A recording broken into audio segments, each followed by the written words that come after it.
The following is a Just Green production brought to you by the Might Be News Network. Hello, everyone. This is the Novak and Frantz show with Brandon Novak. I can speak for myself. Yes, sir. And me, Joseph Franz. And of course, we have CJ Schumard, the man in charge of Novak's entire career. How's it going? And we have Taylor Cooper, our producer and audio engineer. Say hello, Taylor. Hi, everybody. Today is our last show of the year, and in celebration of the holidays, we're going to share a Christmas story or two. And today's kind of a fuck all day, so you can call in and talk about whatever the hell you want to talk about. Brandon Novak, what is the worst Christmas present you ever got? I don't remember the worst Christmas present I ever got, but I remember the worst birthday present I ever got. And it's kind of close in comparison because my birthday is December 10th, Christmas is December 25th, so it's in the same realm of time. I came home from skating one day, and my mother decided to throw me a surprise party, and all the skaters were in the living room. Bucky, all my buddies that would go skating with were there, and my grandmother was there, and she had an old lady little change purse, and she had filled it up with pennies, nickels, and dimes, and gave it to me. And I remember being so embarrassed at the time that my grandmother gave me a change purse. So in my mind, I interpret that as she just gave me a purse. Wait, she saved her pennies? Yeah. Well, she gave what she could. And now looking back, that's so fucking rad. But at the time, like a 13-year-old skater, and I had all like the 19, 20, 22, 24-year-old dudes in my house that I tried to like impress. Oh, you were that old? They were that old. Okay. I was that young. What birthday?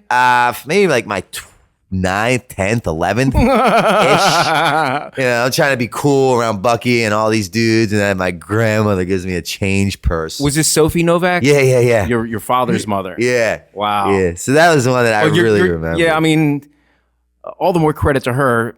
Your father probably stole so much money from her, it's all she had left. Yeah, I mean, he probably stole that from me that night. So it's like, fuck, whatever. There must be $10 in here. I could buy a bag. Easy come, easy go. I got a strange Christmas present when I was 7. It was, so my family is very liberal. CJ's got his hand on the trigger over here. You're making me fucking nervous. It's like he's got the pin to a grenade. Guys, relax. CJ's ready for a phone call because he doesn't want to drop the call and be ridiculed. He's like diffusing a bomb over here. Don't let the red touch the green.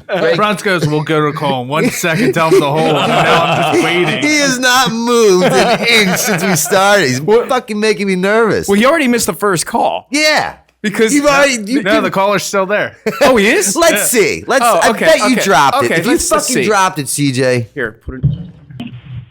Hello, caller. Welcome to the Novak and Frantz show. How's it going? Oh. Well, Didn't drop the call. You ruined our fucking streak. What's up, brother? Let's go. Hey, how's it going? Going awesome. What's the worst Christmas present you ever got? I feel like it's going to be pretty cliche, but I say the socks from Grandma. You know how that is. Dude, nobody wants clothes. Exactly. Clothes are the worst. Especially when you're a kid. You're always like toys, and then it's, bam, clothes. Can't deal with that. But ironically enough, then you get older and all those things that you hated as a kid become so valuable. Yeah, like socks. You start to realize what they meant to you, you know? Yeah. Yeah, the last thing always like the first Monday back to school, you were like, oh, I want to wear those clothes because, you know, they're new, you know? Yeah, absolutely. I mean, I got my birthday the other day. I got a good friend of mine sent me a pair of house slippers. Good, like Uggs house slippers. And it made me realize two things. I loved them, right? So I'm like, God damn it, I'm fucking old and domesticated. Domesticated. And number two, what I realized is like, I really need a woman in my life because like your wife, your significant other, your girlfriend, they do things like that. Yeah. I wouldn't take it upon myself to go buy a pair of Uggs house slippers, right? But that's the shit they do. And you realize like how, you know, useful they are. I see what you mean. You know? Yeah, how nice. Yeah, like how I can't wait to get home and put these goddamn slippers on. No bullshit. Well, you used to rock those cat slippers all the time. Yeah. And Apple got those for me. Oh, I didn't take it upon myself to buy the cat slippers, but I loved them. You know? So what's your question, caller? I guess I don't know. Good question. Why aren't you guys out at BAM's today? I knew that one was They have coming. water there. I heard the military was involved. It's crazy out there, I hear. Okay, so I had to work. yeah, for those of you listening to this podcast at a later time, what's going on today is Bam had this idea where he would have Andy Roy come to his house and he would help him clean up, I guess, get off drugs.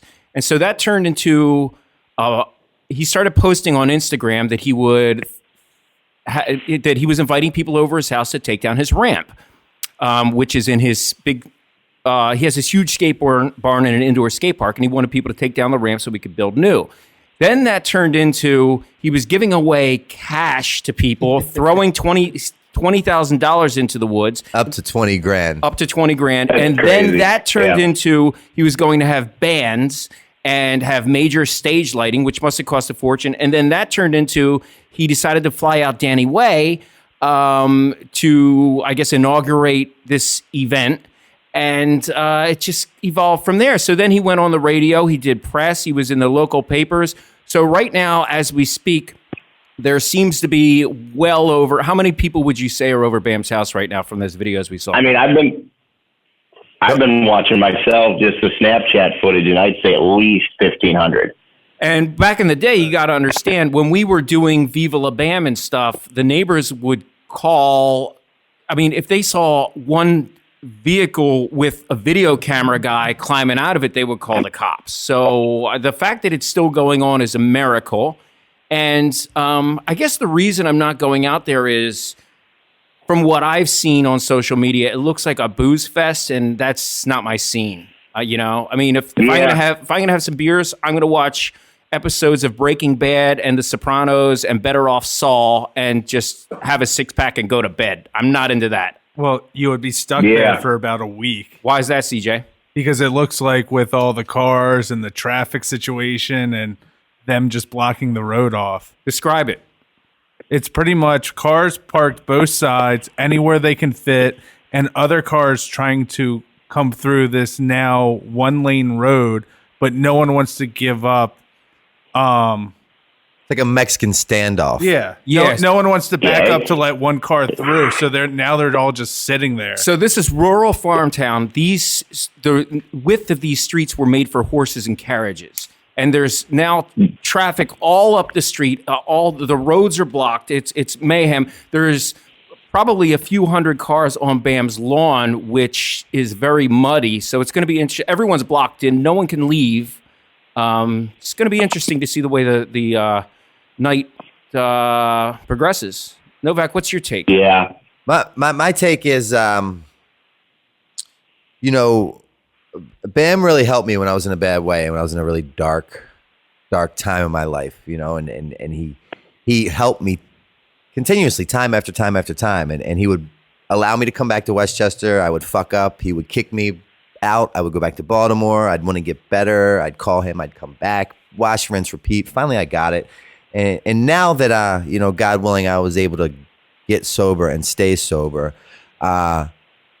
unfortunately, the tables have turned here, right? Because now I'm witnessing one of my best friends kill himself on a daily basis with a drink or a drug continuously. An absolute fact, it's happening. So what I chose to do, the approach that I chose to take, right? Because I will not high five him to his death. I will not co-sign him to the grave. I will not enable his behaviors, such in the manner he did not enable mine. So I recently had to text him because he kept asking, like, why the fuck won't you? Why are you too cool to hang out? You're too busy. Da da da da da. And kind of like Franz, you were just saying, my interests have changed. What I like to do is not what I used to like to do. The things that I were into then are not what I'm into now. So I had to tell him, this is the text that I sent to him a few weeks ago. I'm sorry you feel the way that you feel, but it's the same as when you wouldn't hang out with me when I was on heroin or actively using it. Well, I'm not going to hang out with you while you're still drinking and popping pills. I will not enable your behavior and stand by watching you kill yourself one drink or one drug at a time. As soon as you're ready to accept the help, I'll be the first one to show up and make it happen. Until then, my friend, I have to love you from a distance. And the response that I got from him was, nice knowing you. Wow. And it's a shame. It doesn't have to be that way.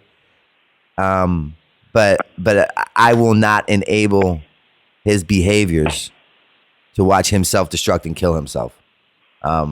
In the same way he did not do that to me. And I'm not going to keep it a secret. I'm not going to condone it and say, hey, Bam, looks like he's doing better. No, that's not the fucking case. And I believe that it's the only option I have left. It's the only card that I can play. You know? Well, Bam claims so every now and then, like, I don't get out of the house much. I'm a workaholic. I mean, I have, the Dream Seller sequel coming out right now. I'm reconforming the CKY videos to HD. I work 12 to 14 hours a day, and I love what I do. I'm very passionate. So a lot of times I don't go and hang out at his house, and this upsets him. He misses me, and I miss him. When I get texts, Frantz, like, are you mad at me? What's the deal? And my responses are similar to what Brandon is saying.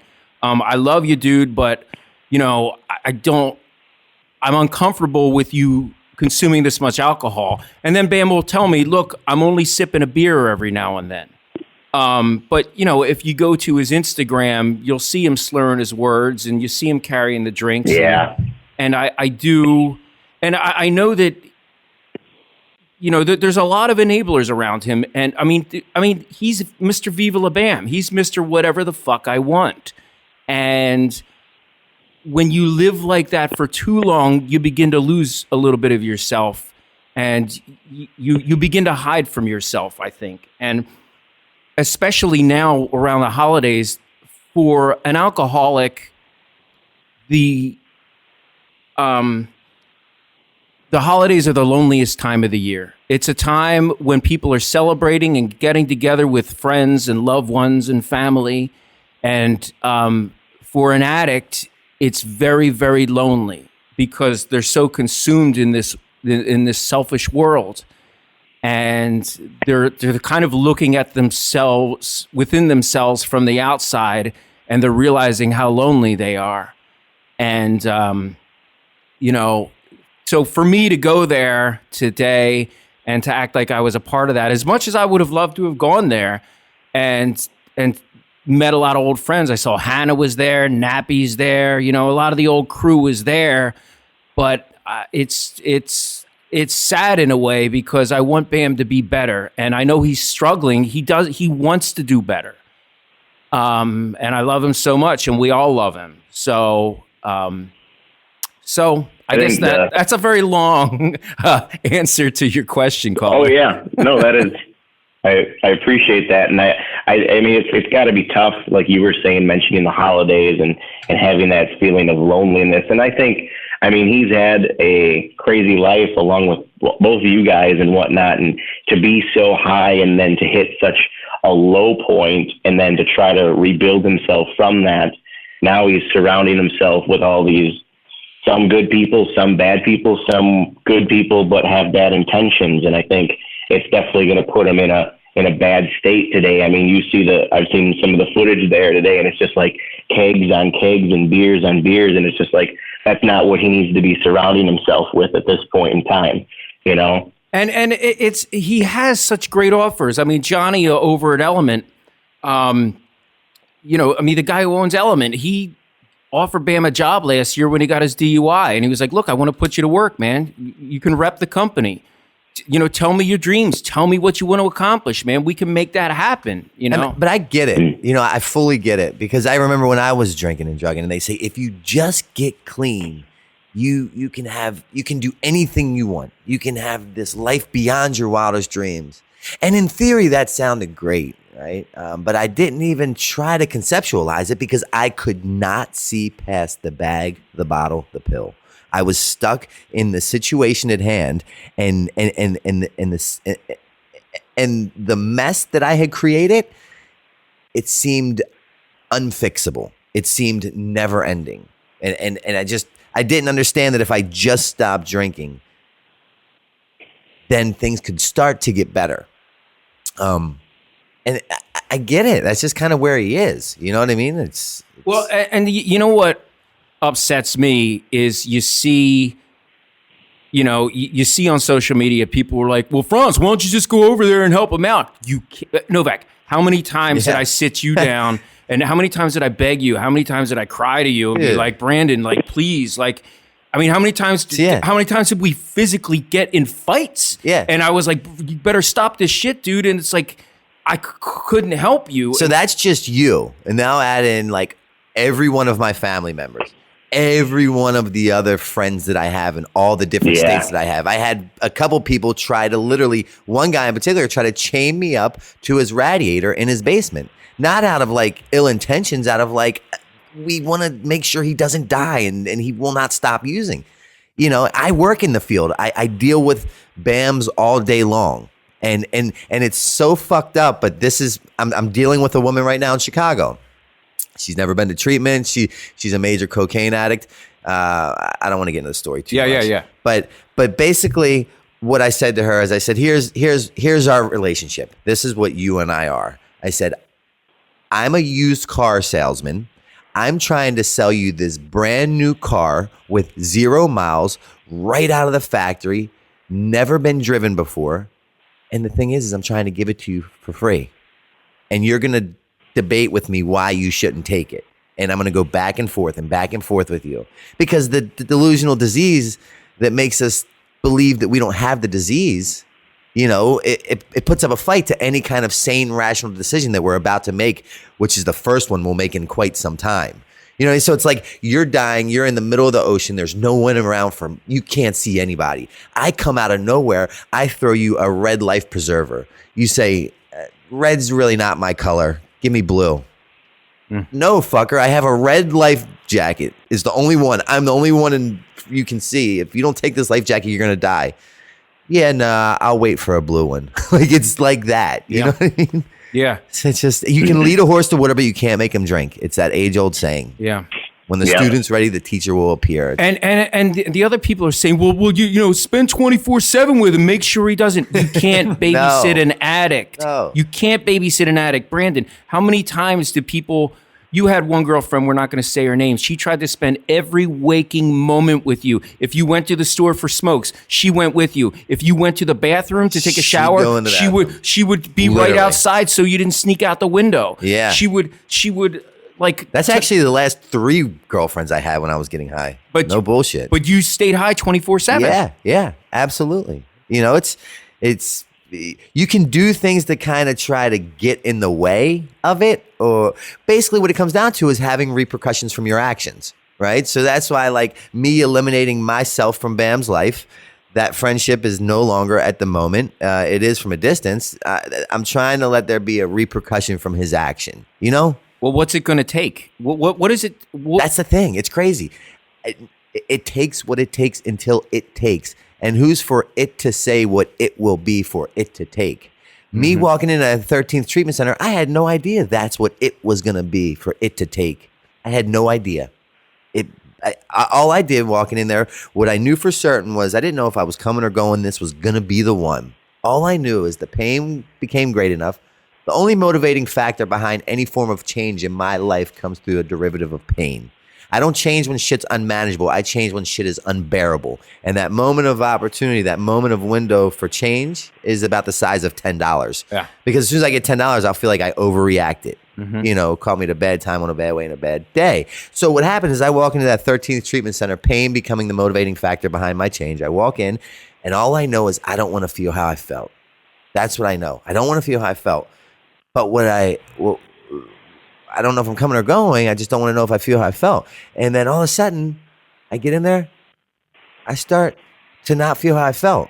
Now I'm feeling a little bit better than I felt. Tomorrow I feel a lot better than I felt yesterday. And that snowball affected in the 3.5, almost 4 years now. You know, I didn't know if it was it. Oh, is that the end of the call? Yeah. Okay. Yeah. Sorry. Sorry about that, caller. We accidentally got disconnected. But There you go, CJ. Lost the Do call. what he after all. does. so Real quick on my show, Might Be News on the Might Be News Network. I have a term for this. We're talking about something that's happening right now while we're recording. I always call it this current time space continuum, right? Because all the shows I do are pre-recorded, so by the time they hear it, and we start talking about something current. So right now it's December 13th, and yes, there's a massive party at Bam's house. yeah. And it's also my mother's birthday. Happy birthday, happy Pat birthday. Novak. Yeah. Happy And- birthday, Pat. We love you. Yes, we do. And happy belated birthday, Brandon. Thank you. Thank you, buddy. Looks like we got another caller. Hold on one second. Hold on one second. Come on, CJ. Gonna fuck Four, this one up. 5, 6. Hello, caller. Hello. Yeah, Hi, sorry doggy. about that. What's happening? Yeah, what up? What's going on? Hey, how's it going? Novak, I like your haircut, man. Oh, thank you, brother. I appreciate that. No problem. Dude, we're coming live from Westchester right now. We went to Bam's house today. Okay, what do we got? Dude, it sucks shit, man. We pulled up, dude. We had high hopes and expectations. We thought it was gonna be awesome. High hopes and expectations. Story of my life. Story of that. Yeah, right. So it's caller. You Why and does your it? brother. Why exactly does it suck shit? To quote you. Well, we got there and we got the last spot, like at the end of the fence. Like, so we thought we hit the jackpot. We're like, oh, perfect timing. We got the best spot. And then we walked down to the front, and I had $37. My one buddy had like 20, and my other buddy had like 26, and they were like, it's 40 each. Like, and they were like, well, we got this much, and they were like, well, we don't care. And like, it wasn't a big deal for us because like we live right on Gay Street in Westchester, so we just like went back home. But there was kids around there from like Michigan and shit that were like, fuck, dude, like I came all the way from Michigan. I don't like. Fuck. So it was kind of a shit show. So we just kind of turned around and went home. But I thought it was. I actually thought it was also- supposed to be 20. It was advertised as a $20 event. Yeah, well, that's the thing. That was my point. Yeah, this is my buddy. This is my Sounds buddy like right rap. here. Also, we forgot to tell you guys. I meant to lead in with this. Me and my one buddy were on mushrooms when we went, and our other buddy was the designated driver. There we go. As you well, should good. be. Yes, yes. All right. Well, congratulations for that. But wait, are you still on mushrooms now? No, it's definitely worn off. It was lame, dude. Don't do mushrooms. Anyone out there listening? Wow. So you did mushrooms for nothing. You were all stoked to have these great visuals. Exactly. Yeah, dude. I had this big day planned out in my head, like celebrity event in my hometown, Westchester. It's gonna be great. No, Nothing. How many vehicles would you say? What time were you there? we got there. We literally got there like right at noon. Oh, okay. And there were already vehicles all the way up the street, and $40. Oh, they were dude, only they- supposed to charge 20. Well, Yeah, well, because we've been following the whole thing on Instagram, and we think that it's just, I mean, I don't know. We think it's kind of a brilliant marketing scheme, honestly. Like, you just kind of bringing in a lot of money, what you know? what And the chances? thing is, Yeah, go ahead. I was just gonna say, the thing is, like, he was asking, it was like $40 hard, like no like debate, like he wasn't even taking 37 from me. He was like, no, $40, boss's orders, and like there was already like probably like 1,000 people in there at noon exactly. So like, Wow. dude, he made out like a bandit. So in theory, what this money is supposed to go towards is Danny Way has designed a bowl, and the money is supposed to cover the costs that will occur to build this bowl. That's what's supposed to happen with the funds. I don't know if it will. I think it's going to go to pay his fucking court costs. Dude, he doesn't have... Dude, you look at it. There's no permits. It's also, even if it goes to building the bowl, it's an improvement at his house. That's a real estate improvement. That's my buddy. I think the And he's the designated driver? no. Here, you want to talk? Here, the designated driver's right here. Oh, no, he's boring. We don't want to talk to him. So, but yeah. So usually to have an event like this, you have to have a permit to have a permit, you have to have insurance. You have to go before the borough council. They have to approve it. That takes 6 months. L&I comes out. They have you have to have a security firm. You have to have all this stuff. And Bam kind of bypassed it. And it looks like he's getting away with it for now. No, dude, actually, it's actually really funny that you say that, dude, because after we left the whole shindig or whatever, we were on our way back through Westchester, and we had to pass the courthouse. And there was this dude walking out. He just looked like some sort of satanic devil worshiper with like these like piercings and like each side of his face and like this like crazy goatee. We're like, dude, who the fuck is that guy? And he just had like these papers in his hands. And my buddy that you just talked to, he was like, dude, those are probably the permits for the party. And I was like, yo, he's probably fucking right. So, I don't know. You don't get permit. You don't get permits in 3 days. Number one. Number two, the fact that he was satanic with a crazy face, that may have been the mushrooms. But anyway, you're probably right. I didn't even think about that. Well, thanks for calling. We really appreciate the update. Thanks for having me, man. Yeah, brother. Thanks for calling, brother. Cheers. So Bam's party today on December the 13th, 2018. That's our update so far. Apparently, it's the theme of the show. Yeah. Anyway, the strangest Christmas present. Let's get back to that. So my parents, they're hardcore Democrats, very progressive, very liberal. So one Christmas, I opened up my present, and there was a baby doll. The baby doll was female and black. So I'm 5 years old. I have a girl black baby doll. Now, that year, Mego came up with some great toys. They had Spider-Man, Batman, Robin, the Joker, the Incredible Hulk, all these awesome muscular superhero figures, and I have a girl black baby doll. So now my parents are trying to teach me about interracial marriage. And I don't even know how the fuck a baby is made. So I don't even know that, like, to have a baby, I would marry a black woman, but they're trying to teach me that it was a learning experience. Let me just put it that way. But couldn't you have gotten me a boy baby doll? Like, not to be sexist, but like something that Maybe that's why you're like weird, single, live alone with the house full of cats and all these weird murderous weapons that hang on your walls. Oh my God.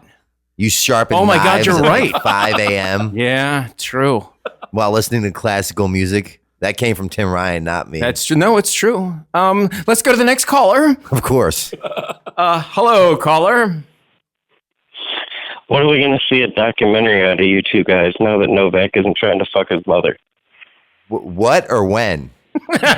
When? When are you... Say the question again. Yeah, what was please. the question? Is that a question or a statement? No, it's a question. When are we going to see it? See what? A documentary. A documentary or the documentary? About what? The is fine. Okay, wait, guys. Wait, About- describe this documentary of your dreams, caller. Let's hear it. Pitch it to us. So the graphic novel, but documentary form about Novak and not being a piece of shit anymore. Well, there's one in the works by Jason Chapman, who owns Charm City Skate Park, called "Where's My Needle?" Yeah. But that's been in post-production for 4 years. So we'll see if that actually gets released in 2019. I hope it does. So that's really the only thing we have going as far as that form for what you're asking. It'd probably be cooler if Frantz did it. Yeah, there you go. Franz, get on it. Well, it might be done if I would have done it. True.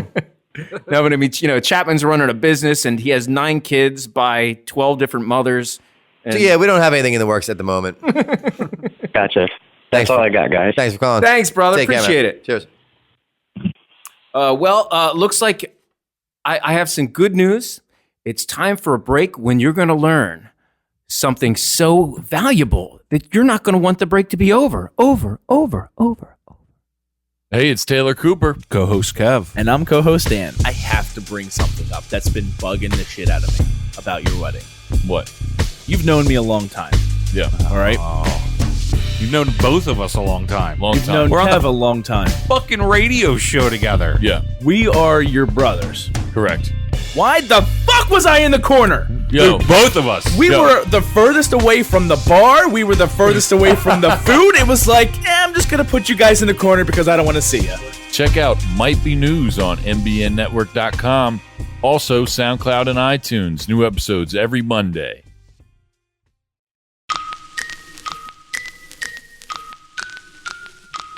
Oh my God, that was seriously the best news I ever heard. And looks like we have a caller. Hello, caller. Welcome to the Novak and Frantz show. Thanks, Joe. What's up? Hey, buddy. What's on your mind? Nothing much. I'm glad I got through. This is like call 45, but hell yeah, man. Persistence. Hell yeah, that's what's up. I just want to say, yeah, I'm one of both of your guys' biggest fans, Franz. I love all of your work, man. It's exciting to see you remastering all this stuff. Haggard's one of my favorite movies of all time. Novak, always been a fan of yours, and yeah, really, really awesome and exciting to see where you're at right now and all the stuff you're doing. Thank you. So thanks for the example that you set. Appreciate man. that. Yeah, that is so nice. Thank you, man. Yeah, and what the caller was referring to is I'm currently remastering CKY 1 through 4, Haggard and Ming Hags, and the Iceland Waterfall, and I'm remastering those all from their original elements. And caller, thank you so much. I didn't think anyone would care that I was doing it, and just there's been so many people that grew up with those CKY films and Haggard, and it meant so much to them, and it just makes it so much, really worth it for me when people are as excited as I am. So thank you so much. Yeah, and thanks for all the updates too, Joe. And I didn't know you were doing the Iceland Waterfall as well. Hell yeah. Yeah, I just this is breaking news, ladies and gentlemen. I uncovered it. Yeah, but no, I sorry guys, I have a million questions for you, but it's hard to pick one. I did just want to also say that it's awesome to see you guys got this show now. I'm sure you guys have seen. I mean, yeah, you were both on Rap's podcast, so it's like awesome what he's doing and the people he's bringing on. So it's just I love to see it, Joe. I loved all of your YouTube lives from like a year or two ago. So just really awesome to see all you guys putting up some content. Thank you, brother. Appreciate it, man. What are some of the questions you have? I have one question just about Westchester in general. So with Haggard being one of my favorite movies, obviously it's it's like a fantasy type film, but how close is just kind of like the theme of Westchester and the settings that you guys used and the characters, how close was that to what Westchester was like during that time? Well, at the time, Westchester was a rural community, a farm town in transition. It was now becoming a suburb. So they were bulldozing all through the farmland and clear-cutting the woods and making room for strip malls and McMansions. And so I treated Westchester as a character in the film because Ryan Dunn's character and Bam's character and all these characters are people in transition, just as the town was. So I wanted to show the bulldozers and the clear cutting and the strip malls and all that stuff. You know, Ryan's character was one that didn't want things to change. He wanted things to stay the same, and that's his dilemma throughout the film. So we wanted to use real locations, number one, because they were important to us, and number two, it's all we could get because we didn't have any money to make the film. So like the back of the Wawa was a place called Max McGee's. The coffee shop where Ryan Dunn got stabbed in the eye, that was a place called Mocha Mama's, and we used to go to for frappuccinos and that kind of thing. The record store, what was called the record bin in the movie, we would go to that all the time to get CDs. It's called the Mad Platter? It was. So every location you've named so far has since shut down. Oh, really? Max McGee's isn't there anymore? That might still be there. Yeah, I think Max McGee's I think they did an overhaul. But the coffee place is now Lorenzo's Pizza. And the record store just went out of business. Yeah, you can't sell records or CDs anymore. They said they were doing well, but they didn't want to renew the lease. But now we're getting sidetracked on something completely. So I hope that answers your question. Yeah, definitely. And I'll hop off. But one last thing, did you guys make it to BAMS today? I saw you was like having a bunch of skaters over and you're staring down the park. No, we covered that with a previous caller, so you'll have to listen to the show to find out our answer. Gotcha. All right, man. Thanks, thanks buddy. for taking my call, guys. God Thanks, bless. Phil. Great Thank haircut, you. Novak. Thanks. Appreciate it. Cheers. Oh, that's nice to hear. CJ, can you remember any shitty Christmas presents you ever got? Oh, one year my aunt got me one of those baby sharks in the bottle, which I forget, I was like 4 at the time. So I'm going to town ripping all these Christmas presents open. All of a sudden there's a dead baby shark in a bottle. Freaked me out. Huh. Taylor, what about you? What's the worst present you ever got? I mean, aside from I think the caller said the clothes, socks, and underwear, all that shit when you're a kid. I remember when I was super young, all I wanted, like the stupid Power Rangers were coming out. Yeah. And all I wanted was the red one. I wanted the red Power Ranger. And I got the stupid blue one. And I was mad for weeks. I was Fucked your mad whole for life weeks. up. I was like, this whole shit is fucked.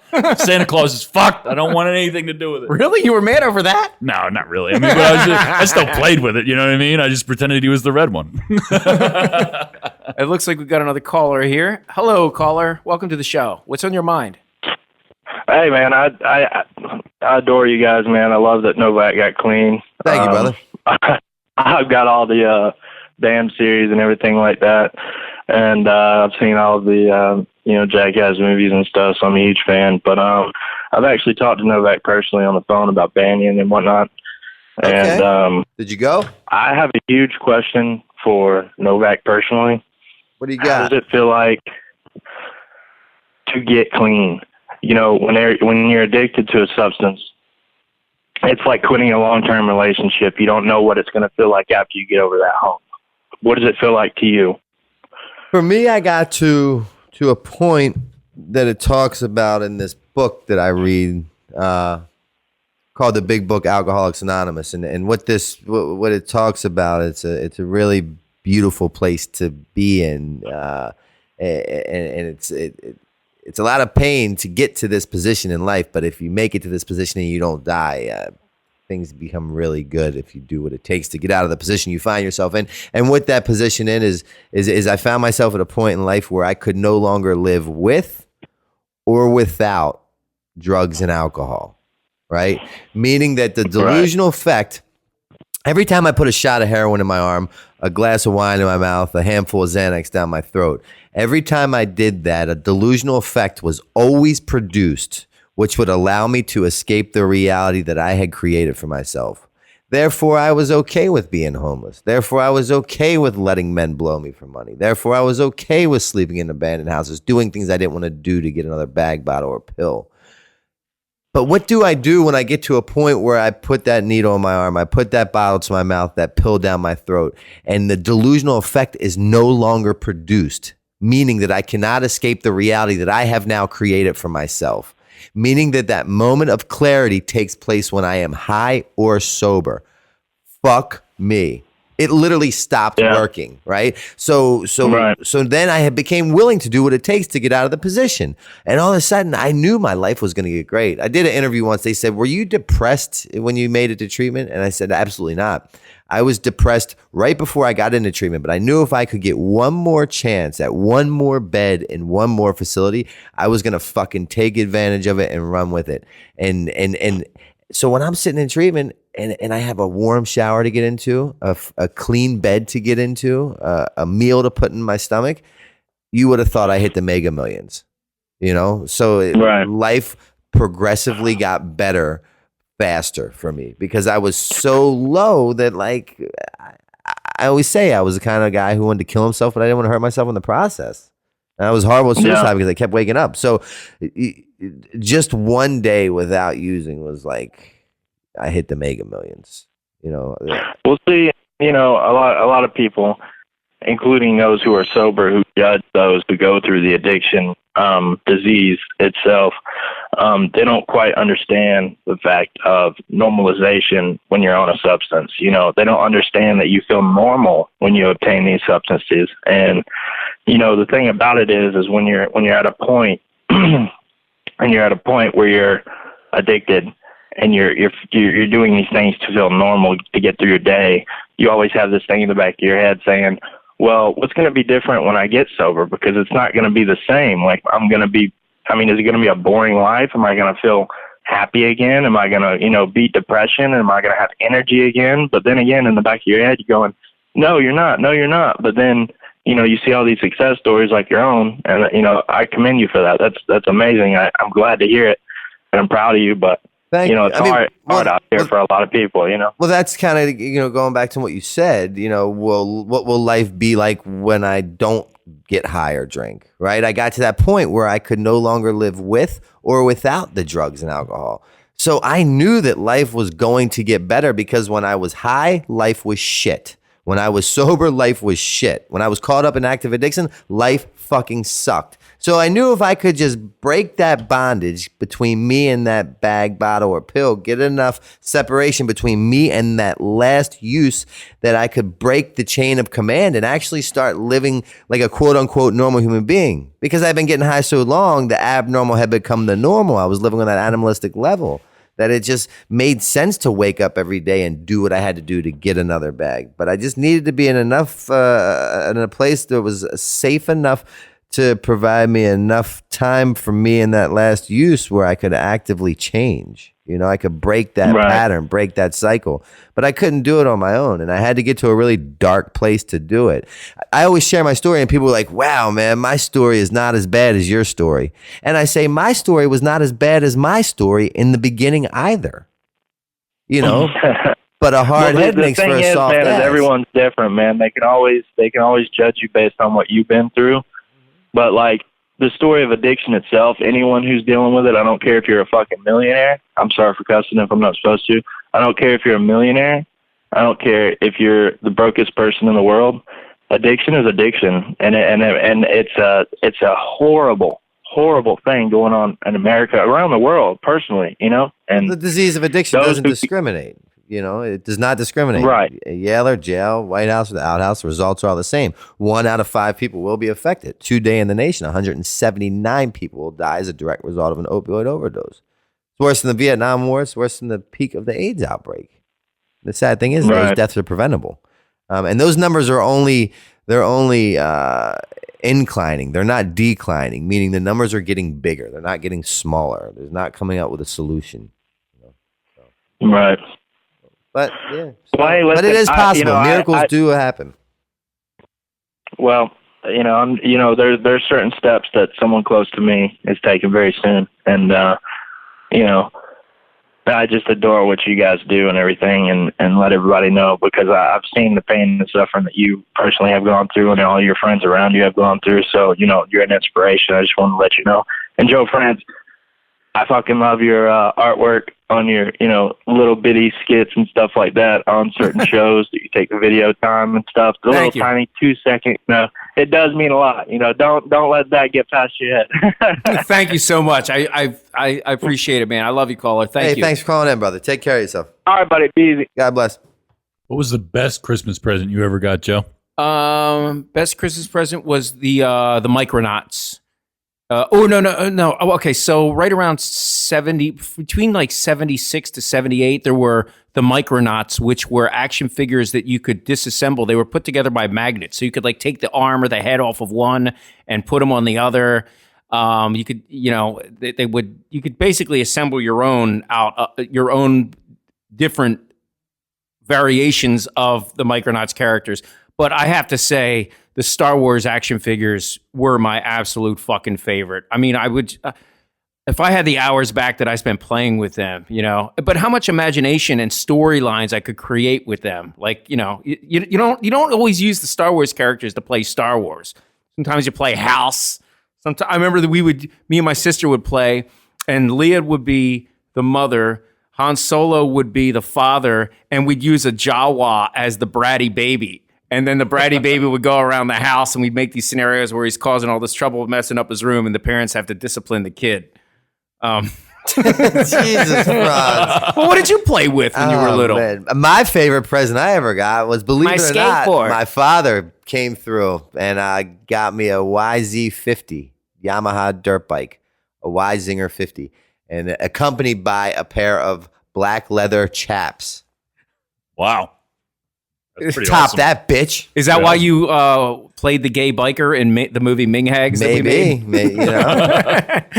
But didn't your father Everything get you a connects. machete one time? Yeah, that was for a birthday present. And where did he? He made me keep it in the freezer. Why? No one knows. I got the birthday present at 7. I got a machete, and I was to keep it in the freezer until I was 15 or 16, one of the two. Did it remain in the freezer? Did you check up on it? Yeah, occasionally I did, and then it just fucking didn't. I mean, he grew weed. He would use that for things much more than I would. I think what happened was he didn't have anything to give you, and he had a machete. Yeah, and so he presented you with the machete, and then took it back. Which is it's rather crafty. I remember Apple. It was like Christmas a few years, like probably 8 or 9 years ago, and an ex-girlfriend. Yeah, Apple. I was like really strung out, and I felt really bad because the relationship was on its way out, right? And I could tell it was on its way out. So what I did was I kept promising her that I was going to give her this present. This present was going to like redeem every bad thing I had done, cheating, drugs, you name it. Because presents can make cheating better. This was going to cure it all. But the reality is I had no money because I would spend every dollar on more heroin. So I'm like, fuck. Finally, the day before Christmas, there's a package in our hallway, and we share the building with like 5 other tenants. No, you didn't. Grab the package. Take it upstairs. Oh, you son of a bitch. I have no idea what's in this package, right? None, right? It's talk about a fucking crapshoot, Russian roulette, if you will. I'm like, you didn't even Apple. open it to see what it was? Didn't even open it because it was wrapped. Everything I couldn't. Oh, it was wrapped in present paper. Yeah, like my god. So like, if I unwrapped it, opened it, I would never do it again. Right. So I'd be stuck in a bad position. So I'm like, it's here, babe, it's here. I've been waiting for this, right? And I'm like, fuck, here we go. And she opens it up. How big was it? It was a little smaller than the size of a laptop here. Okay. So it's like a laptop in a square. Okay. Yes. And she opens it up and it's a box. Opens the box up and it was 2 handmade whittled salt and pepper shakers made in China, which, as it may be, is where she was born. So everything's made in China. I said, I did this because this is where you were born. And like I put this time and effort and thought and energy into like wanting to get something from her motherland. What did she say? She was so fed up with my shit. I remember she kept saying because I kept saying it's just not here yet. I had to order it, meaning her present. She kept saying, Brandon, you better not propose to me. You better not propose because she would say no. So like, but wait, okay. The China thing, okay. Oh, look, made in China. But how did you explain that it was only salt and pepper shakers? How meaningful was? Didn't she ask? No, I just said that because it was like these like, baby, like you're salt and I'm pepper. We go together. No, it was just like this great taste. It tastes great that together. Would have definitely been his line. This whole hand whittled thing, handmade, hand carved, and it came with this certificate of authenticity. So it wasn't just like a little sticker said "Made in China." It was this whole big thing. Salt and pepper shakers. Yeah, that is fucking great. That was the big gift. Oh man. Needless to say, I think she left me right after. All right, it looks like we got another caller. Hello, caller. Hi, hey Joe, hey Brandon, what's going on? Hey. I'm just calling in response to the Facebook post. You could talk about anything, so I'll be quick and to the point. I introduced my buddy to the movie Haggard last month. And I had gotten him. I had like recently gotten him into Clerks and Mallrats, and don't take this like negative when I compare y'all to Kevin Smith. I mean that with the utmost respect. That is like being compared to Jesus Christ. Yeah. So what? And then today I was watching the new Avengers movie, and it was when I saw your post, and I was just getting really off put by the movie with all the CGI, and me personally, one thing that came to mind, like, how do you feel the future will be for movies for new movies coming up that are like Clerks and like Haggard, that are like DIY, that have like zero, if any, effects in them. And because I remember buying Haggard like the week it came out at my local skate shop, Infinity Skateboards in St. Louis, Missouri. Fuck yeah. And it was different back then. Like now, in 2018, it's like everything. It seems like there's really. Do you feel like that there's maybe a market, that there's like going to be like a push for like independent comedy? Like, because I know Kevin Smith's kind of like, he's already got his Jay and Silent Bob, you know, that deal that he can run with. But as far as like something like Haggard or Mean Hags, which not many people have really heard of, do you think, like, do you feel discouraged when you see like all these CGI movies? Okay, well, here's the deal. When Haggard first came out, everyone hated it. Nobody liked it because everyone's like, not me. Sorry to interrupt. Okay, well, there's one person. Thank you. Well, so everyone was mad because they said, well, how come it's not like the CKY movies? We want to see CKY movies. And we were like, well, then watch the CKY movie. We can't put out the same thing twice. Like we're moving on. This is an experiment. And people were like, well, I don't understand. How come in the middle of the movie, it just turns into a skateboard video? How come it doesn't look like a real movie? And then all of a sudden, people started to watch it again. People would watch it and they'd feel compelled. They were like, there's something special to that movie. They'd watch it again. And I remember reading a review and it said, hell is having to watch Haggard on repeat for eternity. Really? Yeah. And then the next month I saw another review in Escape Mag and it said, oh, that was an Escape Mag. Yeah. And it said, I got 2 movies this month. I got Haggard and Spider-Man, whatever. Maybe it was Spider-Man or Spider-Man 2. They said, I watched the Spider-Man movie. What's that? I think maybe it was 2 coming out around the time that Haggard came out. Yeah, maybe. so they were like, I got the Spider-Man movie and I got Haggard. I watched Spider-Man once and I watched Haggard 10 times. And then that's when I knew it's catching on. People are starting to figure this out. So back then, you had movies like Tom DeCilio's Living in Oblivion. You had movies like Clerks. You had the movie Slacker. You had these great independent films. And they would show at art houses and sometimes get released on the indie section in the Blockbuster, the VHS rental stores. We had far distant distribution.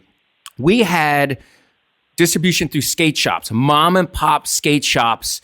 And that's where you would go. That's where I got CKY4 and Haggard. And at the time, that was the only way you could learn a new skate trick is to get the new skate videos. There was no YouTube.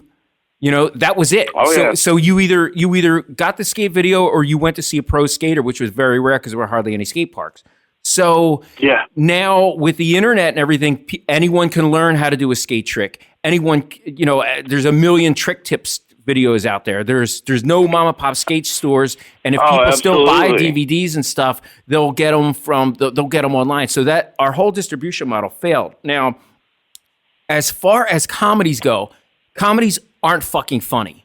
Like, dude, every Adam Sandler movie, every time Adam Sandler comes out with a new movie, I pop it in and I'm like, I can't make it to the end. You know, every time, you know, there's just comedy. So there's a lot of indie filmmakers out there, but they don't, unfortunately, I see 99% of them make these mistakes. They rush through. They want to get it done. Mm-hmm. They're not willing to spend extra time to do the sound mix. They're not willing to do color corrections.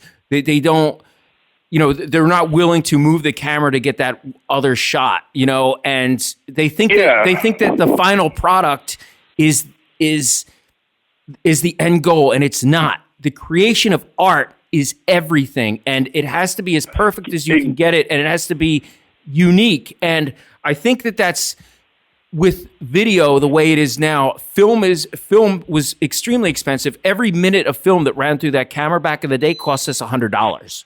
So it was ticking, and you felt so special when that film camera was running. You could hear the motor going and the film going through those gears, and you could feel the fucking money ticking away that the band was paying for, and it just made everything we did so special.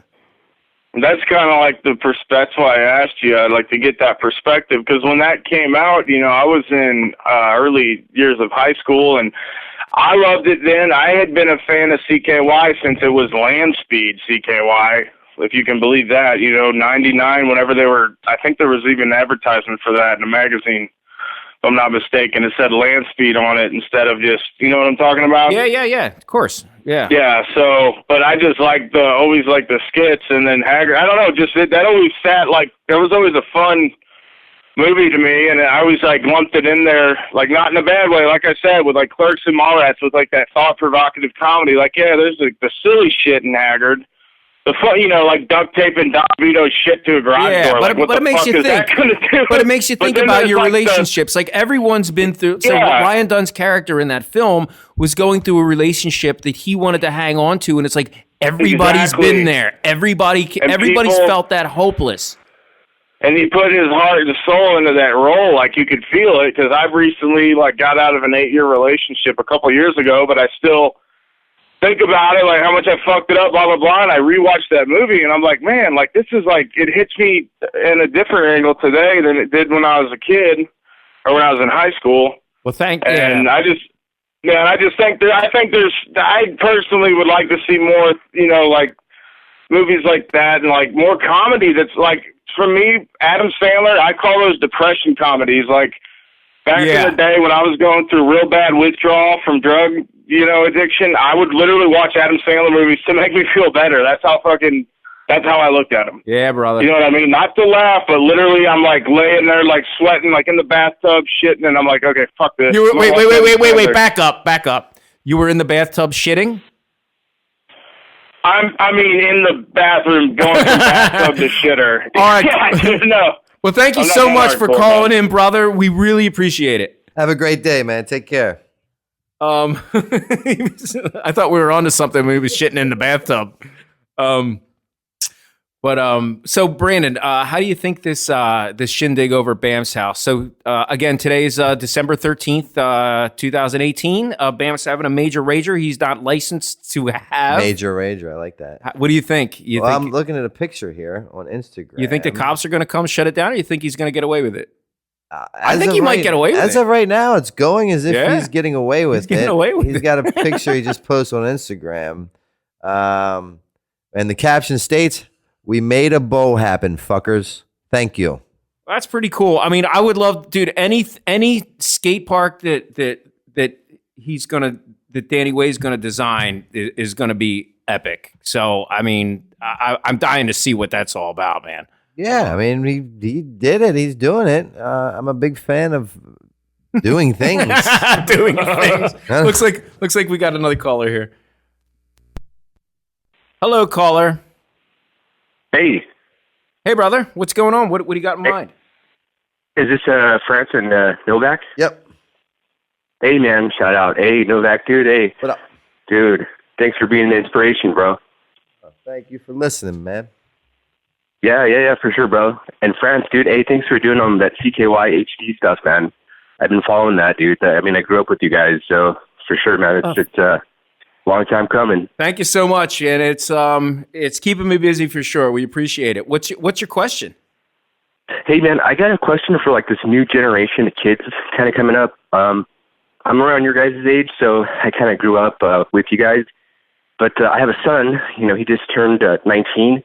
He's getting into the punk rock scene. He's got a band and everything like that. Cool. What's your advice for these new kids that are coming up? Because I know you guys did everything DIY, and look how successful you guys became.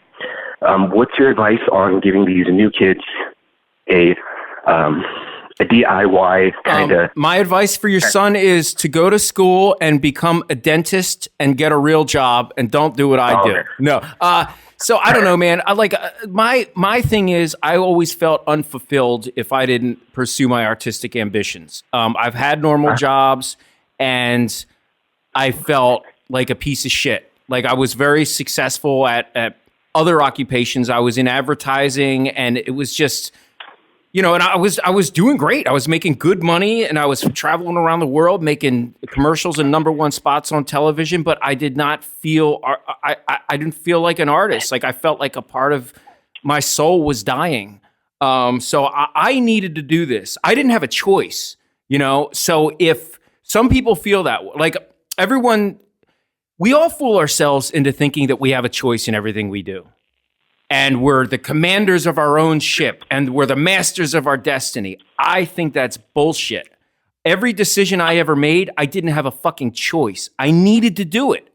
Whether it was a shit job to make money or or just a little bit of money, or a good job to make a lot of money, or to do something artistic, it was never a fucking choice. So I would say for an artist, the thing is not, I would not recommend necessarily college unless they want to round out their education with academics and have mentors and that kind of a thing. But as far as a musician goes, I would ask Chad I. Ginsberg. Yeah. Is Chad there? No. Yeah, yo, it's me, Chad. I'm going to tell you about the music industry. First of all, you want to have a brand, not a band. And Chad's going to beat my ass. you know what's funny, dude? Is son grew up like totally watching you guys. I know that might be a bad thing, but he's actually here right now, and I'm on the phone, and I'm looking right at him, and he's looking at me like I'm crazy. Could he say hi to you really quick? Make him talk to Novak. Okay, here's Novak. Hold on. Here's my son CJ. Hold on. CJ. Yo, Novak. How are you, CJ? What's happening, man? How you doing?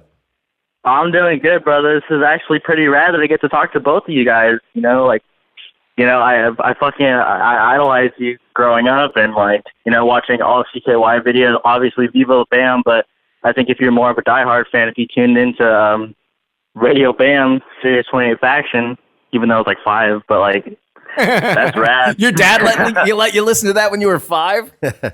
Well, yeah, I mean, if I couldn't get enough of Vivo Bam, I had to listen to Radio Bam. What's the name? You guys just have some gnarly stories and I don't know. So you're in a punk band. What's the name of the band? Oh, we're called Atomic 99. Atomic 99? Yeah, it was crazy because Bam actually he shouted out our show in July, which is pretty rad.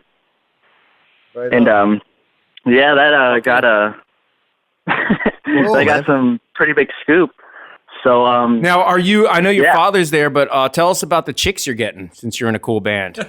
Describe graphically some of the situations you've been in while your dad's there. Go ahead. Oh no, awesome. Just hooking up with people, hooking up with chicks after shows in the back of the venue. Don't tell them that.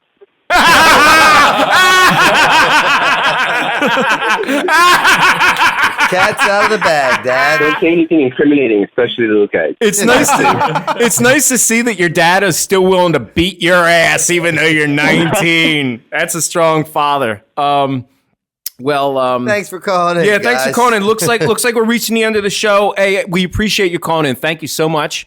Happy holidays. Unfortunately, that's all the time we have, ladies and gentlemen. Gentlemen, any final words? I just want to say something real quick. This is the last episode until 2019. Might Be News Network is going to take a little holiday break.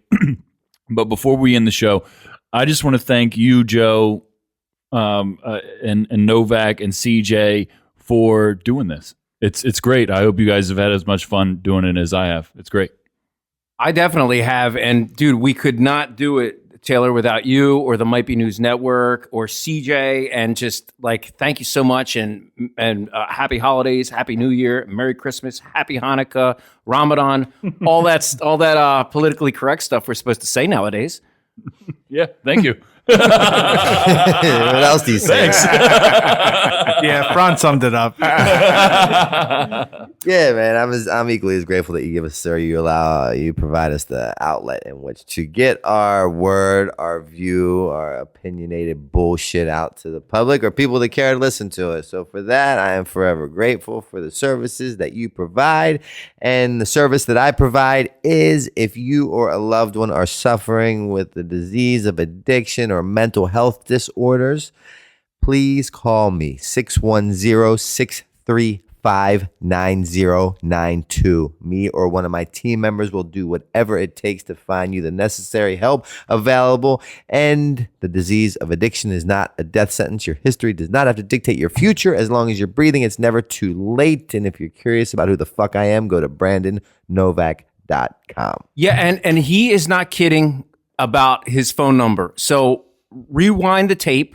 listen back, write that phone number down. If you have a friend who's an addict, you give them that phone number and you just say, keep this in your wallet, and you watch them put it in their wallet and just say, if you're in a desperate situation, if you're in a desperate time, if you hit rock bottom, if you feel depressed, please call that number. It can literally save their life. I've watched it happen before me. Also, if you want to get the Brandon Novak Chronicles graphic novel starring the CKY crew, go to Amazon or brandonnovak.com for international, or copy a Dream Seller. Go to Amazon, or for international shipping, go to brandonnovak.com. Brandon, let's end this right. I'd like to hear some New Year's advice for any addicts out there. I mean, if you have any wisdom or anything that might be going through their heads in this holiday. Yeah, I mean, honestly, the New Year's is when I get really busy, right? When my line of work becomes very demanding, because what happens is going to treatment is the last house on the block. Everyone wants to think that they can do it on their own before going to that drastic of measures. So what they do is they say, okay, this is it. January 1st, New Year's Eve, this is the last time I will drink. This is the last time I will drug. Oh, okay. So it's they like, make that's their New Christmas Year's resolution. So Christmas happens. They're like, okay, I'm just going to booze. Then New Year's. Well, once New Year's happens, right now, I'm going to stop. Then New Year's Day happens. Everyone's still drunk. Mm-hmm. Oh, right now, my line of work is kind of slow all the way across the board. Right, a lot of people don't want help. It's the holiday season. Everyone's having fun. Everyone's cheerful. They're happy, giving. It's Christmas, and everyone's pretty good, or they have the ability to maintain being pretty good. It's not hard to come up with money. People are sympathetic, empathetic. So what happens is then they make it through Christmas, and then that's it. And then New Year's Eve, after they've tried everything else, that's it. New Year's Eve, new year, new me, no drugs, no alcohol. January 3rd, 4th, 2nd, 8th, all of January is busy because people realize they can't do it on their own. If getting sober was easy, the whole fucking world would be sober. The reality is nobody wants to go to rehab and nobody fucking looks forward to going to rehab. The reality also is the disease of addiction plays out one of two ways. This is it. I wish I were lying, but I'm not. God willing, you choose to address the issue. You go to treatment, you get your life back, things you have no idea that exist in life. Or God forbid the issue addresses you and I get a phone call from your mother, your father, your brother, your sister saying, thanks for trying to help Johnny, but he didn't make it. And I get a lot of those phone calls. And I promise you the issue will be addressed. It's just up to you on what side of the fence you want to be on when the issue is addressed. Because it is impossible to drink or drug without repercussions. It's impossible. So, what I came to realization of is I always possessed this job, and this job consisted of knowing everything, right? Because I'm an alcoholic, and what that means is I'm defiant by nature. I hate authority, and I will not conform unless it becomes my idea. And because I possess that job that consists of knowing everything, tell me what I need to do. I tell you why you need to fuck off, because I know. And what I came to the realization of walking into that 13th inpatient treatment center is that I know that I don't fucking know. And that my very best thinking gets me here time after time. The common denominator in my problems are me. So that was that jumping off point where I could no longer live with or without the drug or alcohol. And when I realized that I know that I don't know, but you seem to know, because every time I come back to treatment, you're still clean, you're still working here. I don't know, you do. Can you help me? And then go figure, I got better. So anyone making a New Year's resolution to themselves to stop drinking, you're saying it ain't gonna happen. Nah, I mean, God willing, it will. Yeah. I mean, I pray to God it does. Yes. But if you have to make it a New Year's resolution to not drink or drug, it's a bit more extreme than you want to think that it is. I see. My mother is not making a New Year's resolution to never drink again. She's not an alcoholic. She's not an addict. CJ is not making a New Year's resolution to not drink again. He doesn't have an issue with it. He can take it or leave it. So. Well, thank you so much for that New Year's advice, and we'll see everyone in 2019. Party responsibly. We love you.